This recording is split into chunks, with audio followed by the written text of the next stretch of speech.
बिस्मिल्लाहिर्रहमानिर्रहीम। मैं हूं मोहम्मद आसिफ चौधरी और आज हमारा लेक्चर जो डिडक्शंस हम पढ़ रहे हैं इनकम टैक्स में, जो बिज़नेस इनकम है उसमें क्या क्या डिडक्शन अलाउड है। तो उसमें आज सेक्शन 28 हम पढ़ेंगे, जिसमें profit on debt, financial cost and lease payment की जो डिडक्शन वो अलाउ होती है। बहुत सारी ऑर्गेनाइजेशन, ये एक फाइनेंस की थ्योरी भी है कि आप अगर डेट पे बिजनेस करेंगे रादर देन इक्विटी तो आप बेनिफिट में रहेंगे। तो बेनिफिट क्या होगा कि आपको जो प्रॉफिट ऑन डेट या फिर जो एक्सपेंस आ रहा है डेट एक्सपेंस, वो डिडक्शन अलाउड होती है। लेकिन अगर आप इक्विटी पे बिजनेस कर रहे हैं तो इक्विटी की कोई डिडक्शन अलाउड नहीं होती। तो इसलिए डेट पे वो लोग प्रेफर करते हैं काम करने के, या फिर उसका भी ख्याल रखा जाता है कि डेट जो है इतना इंक्रीज ना कर जाए कि आप लीवरेज में चले जाए और लीवरेज उसकी बढ़ जाए, तो प्रॉब्लम इस तरह से हो जाए, सॉल्वेंटी के प्रॉब्लम हो जाए। तो इसलिए इसको एक बैलेंस रखना होता है। तो वो कुछ इक्विटी और कुछ डेट पे काम करती हैं ऑर्गेनाइजेशन बड़ी, और डेट को प्रेफरेंस देती है कि डिडक्टिबल अलाउंस मिलता है। तो आज हम उसकी बात कर रहे हैं कि वो क्या अलाउंस मिलता है। कि अगर आपने डेट लिया और डेट को आपने बिजनेस में यूज़ किया for the activity of chargeable to tax, जो बिजनेस होगा उसमें इस्तेमाल किया, तो देन इस पे जितना भी इंटरेस्ट आएगा, जितना इंटरेस्ट एक्सपेंस होगा, वो आपको अलाउड होगा कि आप उसका क्लेम कर सकते हैं। तो इसी बारे में आज हम डिटेल पढ़ेंगे। तो मेन थीम जो है ये है, वो मैंने आपको बता दिया है। बाकी लॉ क्या कहता है उसके बारे में आज हम पढ़ते हैं कि इसका जो एक कैपिटल थ्योरी भी है फाइनेंस की, उसके बारे में भी देखते हैं, और ये लॉ क्या कहता है ये भी देखते हैं। तो subject to this ordinance the deduction shall be allowed for the tax year. तो उस टैक्स ईयर में किस में अलाउड होगी, ये है क्लास ए है, any profit on debt incurred by person in the tax year for extend to the proceed और बेनिफिट ऑफ द डेट। जो डेट है वो बेनिफिट में हो, has been used by the person. किस में पर्सन यूज करेगा, for the purpose of business. हाँ, अगर डेट किसी ने ले लिया और पर्सनल यूज़ में कर लिया, मतलब उसने अपना घर बना लिया, अपने पर्सनल यूज़ के लिए गाड़ी ले ली, तो उस पे जो इंटरेस्ट एक्सपेंस होगा वो डिडक्टिबल अलाउंस नहीं होगा। लेकिन जो बिजनेस के लिए यूज़ होगा और फर्दरेंस ऑफ टैक्सेबल एक्टिविटी के लिए यूज़ होगा, वो आपको उसकी डिडक्शन अलाउ होगी। क्लास बी है, any lease rental incurred by a person in the tax year for the schedule bank से ले, फाइनेंशियल इंस्टीट्यूशन से ले, अप्रूव्ड मुदारबा से ले, या किसी भी अप्रूव्ड लीजिंग कंपनी और special purpose on vehicle behalf of the originator of the asset use by the person for the purpose of business. हाँ, जहाँ भी for the purpose of business आएगा देन वो डिडक्शन अलाउड होगी। अगर घर बनाने में ये गाड़ी अपने पर्सनल यूज़ के लिए लेगा तो उसमें अलाउड नहीं होगी। तो इसमें एक प्रोवाइजो भी दी हुई है कि गाड़ी का जो है वो 2.5 मिलियन रुपये तक डिडक्शन अलाउड है इसके इंटरेस्ट की। तो वो कौन सा है proviso, that the purpose of determining the deduction on account of lease rental the cost of passenger transfer vehicle not paying for hire to the extent of principal amount shall not exceed 2.5 million रुपये। इससे ज़्यादा जो है वो deduction allow नहीं होगी। अब हम आते हैं क्लास सी में। तो क्लास सी है, an amount incurred by a person in the tax year to the मुदारबा और participation term certificate holder for any fund borrowed by use of the person for business purpose. तो जो मुदारबाज हैं उसमें क्योंकि इंटरेस्ट नहीं वो कहते हैं प्रॉफिट की पार्टिसिपेशन है हमारी, तो उसमें जितना पार्टिसिपेशन पे जो मुदारबा के उसके सर्टिफिकेट पे करना पड़ेगा, वही जो है फॉर बिजनेस पर्पज़ यूज़ करने के लिए आपने मुदारबा से लिया है और पे किया है, तो वो भी आपको अलाउड होगी। इसी तरह क्लास डी है, any amount incurred by a schedule bank in the tax year for the person maintaining profit और लॉस शेयरिंग अकाउंट। हाँ, कोई और profit and loss sharing account के किसी का बैंकिंग का है, मतलब वो इंटरेस्ट एक्सपेंस फिक्स नहीं ले रहा, प्रॉफिट एंड लॉस शेयरिंग में ले रहा है, तो फिर वो जो बैंक को डिस्ट्रीब्यूशन करेगा प्रॉफिट की इन रिस्पेक्ट ऑफ अकाउंट डिपॉजिट में जो बैंक को देगा, वो भी इसको अलाउड होगी। इसी तरह an amount include by a house building finance corporation herein after refer to the corporation constitution under House Building Finance Corporation Act this 1952. In the tax year, the State Bank of Pakistan here been referred as the bank as share the bank in the profit derived by the corporation. तो corporation का जो profit होगा वो bank state bank से वो जब share करेगी on it's investment, अपने इन्वेस्टमेंट के in property made under the scheme of participation profit and loss where investment is provided by the bank under the Housing Building Finance Corporation and Redemption of Certificate Regulation 1982. तो इस तरह से जितना share bank के profit का bank लेगा या corporation लेगी इन्वेस्टमेंट ऑफ प्रॉपर्टी स्कीम पे, तो जो पार्टनरशिप और प्रॉफिट का जो उसको हिस्सा जाएगा वो भी इसको अलाउड होगा। इसी तरह any amount include by the national development and leasing corporation limited called as a corporation in the tax year, the State Bank of Pakistan here in referred to as the bank as share the bank of its profit, उसमें भी वो कोई profit share करता है bank के साथ जो कि ड्राइव किया गया है corporation on its leasing opportunity of the finance out the credit provided by the bank of profit and loss sharing account. तो इसी तरह मीन ये है कि ये बैंकों के मुख्तलिफ जैसे कि लाज हैं, कॉरपोरेशन के मुख्तलिफ हैं, बैंक के मुख्तलिफ हैं, हाउसिंग बिल्डिंग के कॉरपोरेशन का मुख्तलिफ है, तो वो सब का बता रहा है कि अगर आप उसको इंटरेस्ट देंगे, उसको शेयर देंगे, उसको प्रॉफिट में शेयर देंगे, सर्टिफिकेट लेंगे, वो सब का जो है ना आपको उसका पे करना पड़ेगा। इसी तरह ये any amount include by the small and medium enterprises bank से अगर आप कोई लेते हैं जैसे कि एसएमई बैंक्स हैं, तो इसका भी इसी तरह जो स्टेट बैंक से अप्रूवल हो, तो जो शेयर आप करेंगे बैंक के साथ profit derived by SME on investment made on the small business out of credit provided by the bank of profit and loss sharing basis, तो वो भी आप उसको डिडक्शन अलाउ होगी। इसी तरह any amount include by a person in the tax year to a banking company under the scheme of मुशारका scheme में अगर कोई होगा कि जिसमें पार्टनरशिप करते हैं और representing the bank share in the profit of मुशारका, जो बैंक का शेयर होगा मुशारका में, वो भी आपको डिडक्टिबल अलाउंस में शामिल कर लेंगे। इस तरह the amount include by the tax year for the certificate holder under मुशारका स्कीम के कोई अगर सर्टिफिकेट दिए हुए हैं और उन पे आपको जो डेट देना पड़ रहा है या प्रॉफिट मुशारका में प्रॉफिट देना पड़ रहा है, शेयर करना पड़ रहा है, तो वो भी आपका इसमें शामिल होगा। इसी तरह the financial cost of the scrutinization of the receivable incurred by the originator in the tax year of the special purpose vehicle being a difference between the amount received by the originator and amount receivable by the scrutinized from the special purpose vehicles के लिए अगर कोई amount शामिल है तो वो भी आपको अलाउ होगी। सब सेक्शन 2 है सेक्शन 28 का, नॉटविथस्टैंडिंग एनीथिंग और the provision of this ordinance where any asset are transferred by the originator. ये वही बात हो रही है जैसे कि डेप्रीसिएशन जिस पे अलाउड थी और वो अगर with in the year transfer कर देते हैं तो फिर उस पर वो अलाउ नहीं होता। इसी तरह अगर वो कर दिया जाता है ओरिजिनेटर से as a consequence of scrutinization of the issues of सकूक to the special purpose vehicle, it shall be treated as financing transaction irrespective of the method of accounting adopted by the originator, के वो financing की बजाय उसको originator पे किया जाएगा।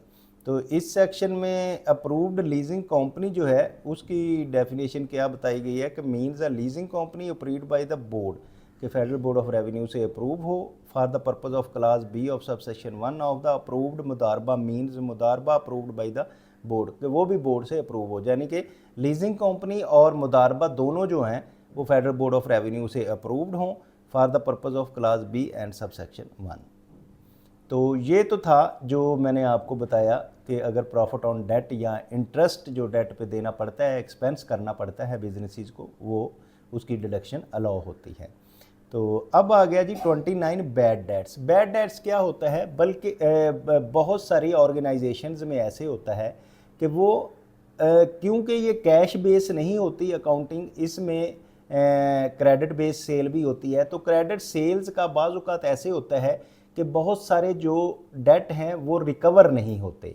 जो आपने क्रेडिट सेल की होती है उसके जो आपने रिसीवेबल्स हैं वो आपको रिकवर नहीं होते, तो वो डेट्स जो है उनके लिए हम एक प्रोविज़न बनाते हैं कि अगर कभी कोई बैड डेट्स हो जाए तो ये प्रोविज़न उसमें चले जाएंगे, तो उस खाते में हम बैड डेट्स उनको कर देंगे। अब क्योंकि जब हमने क्रेडिट सेल की तो हमने पूरी सेल पे प्रॉफिट पे टैक्स दे दिया, लेकिन जब with the passage of time वो बैड डेट्स हो गए और हमें वो रिकवर नहीं हुए, जिस इनकम पे हम टैक्स दे चुके हैं लेकिन वो बैड डेट्स हो गए हैं, तो अब हमने टैक्स भी दे दिया, पैसे भी नहीं मिले, तो ये ला अलाउ करता है कि जितने आपके बैड डेट्स होंगे उसको भी डिडक्शन आपको अलाउ होगी, लेकिन उसके लिए कुछ शर्तें हैं कि वो आपने पहले उसकी फुल ट्राई की हो, फिर उसकी कोशिश की हो, फिर अपने अकाउंट्स में वो बैड डेट्स डिलीट कर दिए हों और वो रिकवरेबल आपने कोशिश की नहीं हो सकते, तो उनका जो है वो भी डिडक्शन अलाउड है।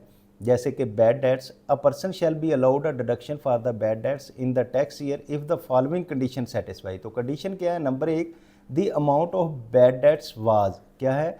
Previously included in the person's income for the business chargeable to tax. जैसे कि मैंने बताया कि वो क्रेडिट सेल थी, तो सेल में टोटल वो बिजनेस इनकम में तो वो शामिल हो गई थी, लेकिन अब 2 साल बाद, 3 साल बाद या 4 साल कुछ अमाउंट के बाद उसको रिकवर नहीं हुई, तो मीन ये है कि वो बिजनेस में प्रॉफिट में ऐड हो। दूसरा, in respect of money lent by a financial institution in drawing income from the business chargeable to tax. तो जो इनकम है वो चार्जेबल टू टैक्स हो जो हमने की है। तो फिर उसके बाद the debt or the part of debt write off in the account of the persons in the tax year. तो उस टैक्स ईयर में जो पर्सन रजिस्टर्ड पर्सन है, कंपनी है, इंडिविजुअल पर्सन है, तो या एओपी है, उसने उसको राइट ऑफ कर दिया हो, ख़त्म कर दिया हो अपने खाते से कि ये अब नहीं होना। There are are renewable ground for believing that the debt is irrecoverable. उनके पास रीज़नेबल ग्राउंड्स होंगी, रीज़नेबल ग्राउंड्स हैं कि अब ये डेट रिकवर नहीं हो सकते, तो देन उसको करेंगे। तो इसका सब सेक्शन 1 है, the amount of deduction allowed by the person under this section for the tax year shall not exceed the amount of debt return of in the account of the person. तो वो bad debts की जो amount है वो जो आपने right of किया है उससे एक्सीड नहीं करेगी। ज़ाहिर है जितने राइट ऑफ किया है उतनी आपको अलाउड होंगे, तो उससे ये अमाउंट एक्सीड नहीं करेगी। तो इसी तरह where person has allowed a deduction in the tax year for the bad debts and in subsequent year. तो ऐसे कभी हुआ कि सब्सिक्वेंट ईयर में receive in cash or kind the amount in respect of the debt the following rules shall be applied. तो अगर ऐसे है कि आपने जो बैड डेट्स डिक्लेयर कर दिए, आपको अलाउ हो गए, आपने राइट ऑफ कर दिए, लेकिन किसी सब्सिक्वेंट ईयर में ये हुआ कि उनमें से कुछ रिकवरी हो गई। जब रिकवरी होती है तो फिर हम क्या करते हैं, ये भी हम इसके बारे में पढ़ेंगे। तो क्लास ए इसमें कहेंगे where the amount receive exceed the difference between the whole of such bad debts and the amount previously allowed as a deduction under this section, the excess shall be included in the person's income under the head income from business for the tax year in which it was received। को अगर कोई access receive हो गया, जितने आपने bad debts allow किए थे या राइट ऑफ किए थे, उससे ज़्यादा आपको अमाउंट रिकवर हो गई, तो फिर जो ज़्यादा अमाउंट रिकवर होगी उसको आप बिजनेस इनकम में इंक्लूड करेंगे।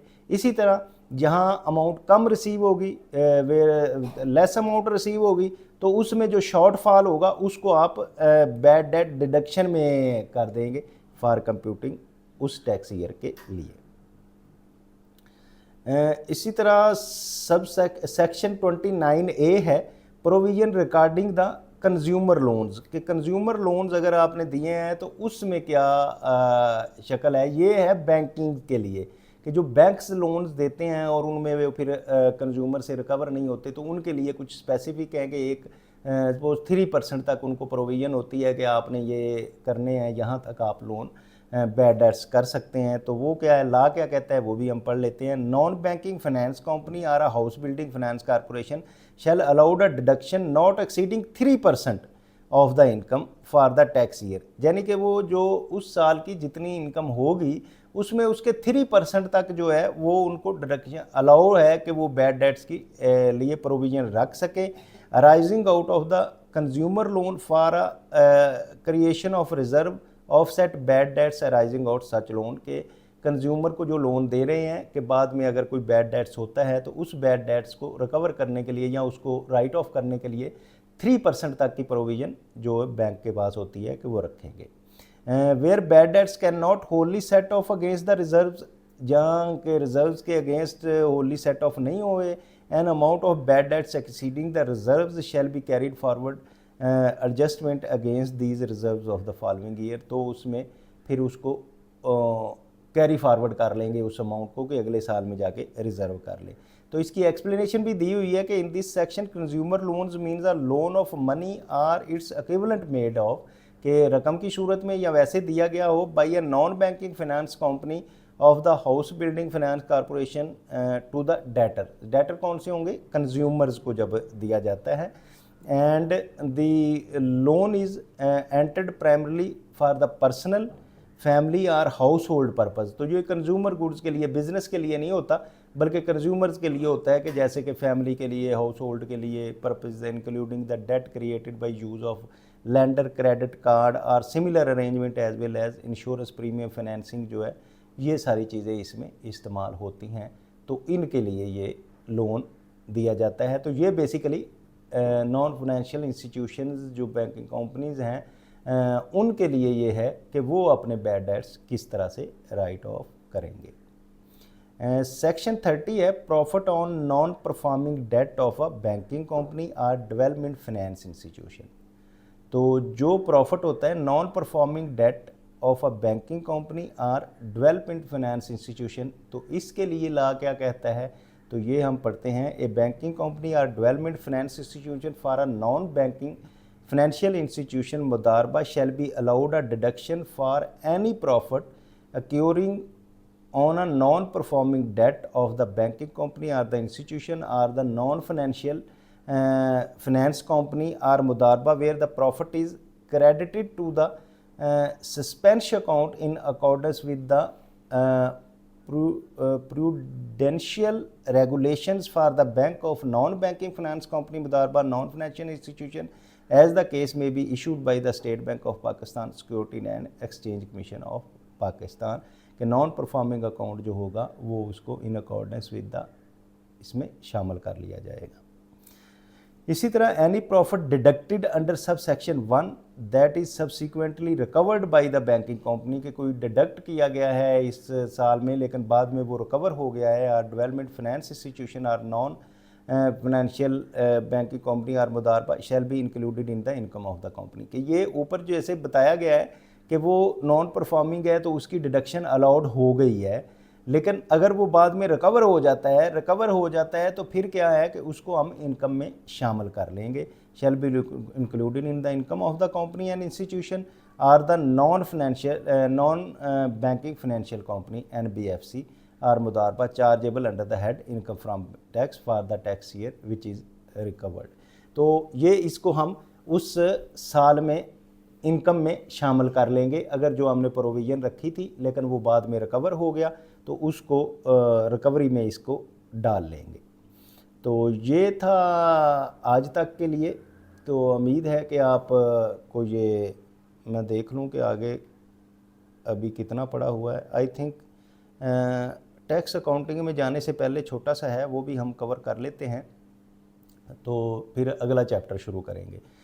सेक्शन 31 है transfer to participatory reserves. Participatory reserves के रिलेटेड क्या है कि वो किस तरह से डिडक्शन अलाउ होगी। तो इसमें subject to this section a company shall be allowed a deduction for the tax year of any amount transferred by the company in the tax year to the participatory reserve. जो participatory reserve created under section 56 of the companies act के लिए जो amount हम transfer करते हैं उस amount पे भी डिडक्शन होती है in accordance with an agreement relating to the participated redeemable capital entered into between the company and the banking company. Company और बैंकिंग कंपनी के लिए होता है जो as defined in financial institution recovery of the finance ordinance 2001। तो वो जो companies act के तहत अंडर सेक्शन 66 अगर कोई कंपनी को अलाउड है डिडक्शन इसकी, ये डिडक्शन भी हम अलाउ कर देते हैं।